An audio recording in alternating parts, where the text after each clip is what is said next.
Hi everybody, my name is Alvira Betsa and I am the owner of Czech Police Catering, and welcome to my home. So today we're going to make a fall apple cake. Apples are plentiful right now and it's pretty inexpensive to make. The recipe comes from my Aunt Hannelore out of the Black Rainforest of Germany. So let's begin. First thing we're going to do is add 2 cups of sugar. Make sure you use a dry measuring cup. The next thing is 1 cup of oil. You can use canola oil or vegetable oil. Don't use olive oil. Okay, let's get this out of here. The next thing we're going to do is add 3 eggs. I like to use extra large eggs. The reason is I don't think chickens are quite what they used to be. And typically a large egg is more the size of a medium egg. So we're going to use extra large. The reason that I am breaking my eggs into this glass is because sometimes you'll see a little bit of blood or a little dot, or the egg may not be well. And so we know that these are good. They're clear, they're healthy, nice, beautiful yellow-orange yolks onto it.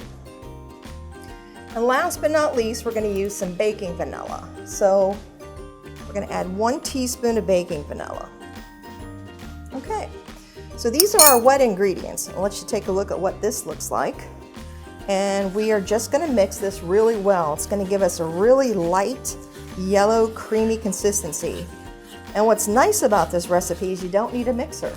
So you don't need electricity. And you just mix this until it's nice and creamy, and you incorporate the eggs, the sugar. You can smell the vanilla that comes off of there. And this is what it looks like. A nice, thick, creamy, sugary, buttery consistency. Now, typically other people like to add their ingredients to their flour. I like to do this a little bit different. I like to add these to the wet mixture. And the reason is sometimes it gets lost in the flour and you get this clump of something bitter. So we're going to add 1 teaspoon of baking soda. We are going to add 1 teaspoon of some ground cinnamon. You can get this at your local grocery store. This is nutmeg. We're going to add 1/4 teaspoon of nutmeg.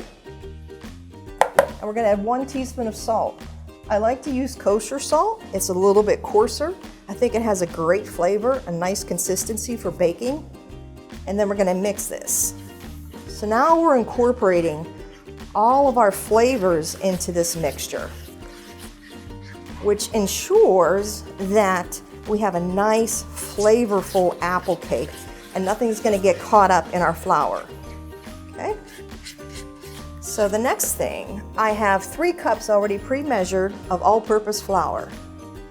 You can use any bleached or unbleached flour at your local grocery store or farmer's market or wherever you want to buy it. Put a little bit in, and we're going to mix this. It's going to start to get a little bit stiff. And we're just going to keep mixing. Almost starts to look like a taffy or a caramel consistency. See that? Okay. So fall's approaching and apples are going to be plentiful. I chose to use 4 big Granny Smith apples just because I like the tartness with the sweet of the mixture. However, you can use any apple you want. Pink Lady, Honeycrisp, Macintosh, Yellow Delicious and Red Delicious are fine. They tend to be a bit mushier, so you might want to stay away from them.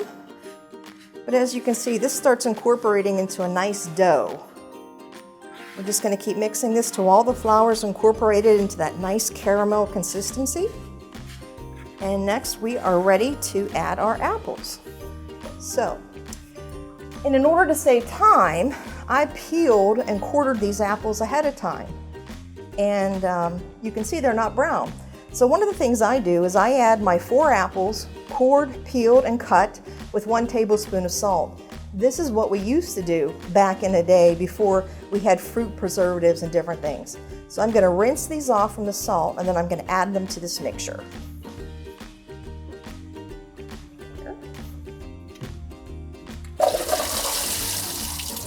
So let's get some fresh cold water. Let's rinse the salt off of them again. And they are ready to go. That way you can do this ahead of time and save a lot of time. Ready for you and your family. So that's a lot of apples for that apple cake. So now comes the hard part where we're incorporating all that dough with these Granny Smith apples. There will be parts where the dough will not touch the apples, and that's okay.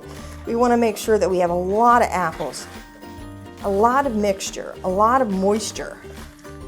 So we're going to mix this as well as we can. And I think that's pretty good. Okay? Kind of just looks like a globulated mess. Next thing we're going to do, we're going to take a 9x13 cake pan. And we're just going to spray this with Pam or a canola oil, some type of oil that can just help release it a little bit better. And then I'm going to take this mixture and we are going to scoop this into this pan.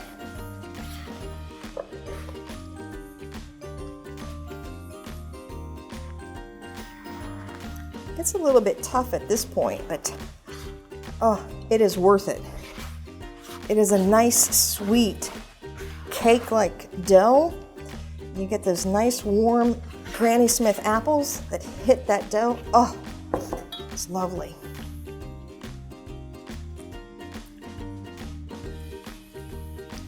Okay, we're just gonna flatten this out the best we can. It doesn't have to be perfect, it just has to go in the pan. And that's as easy as 1, 2, 3. That's it. So, this is what it looks like in a pan. We're gonna place it into a 350-degree oven for 1 hour. Test it with a fork or a knife to make sure that it's done, and that's it.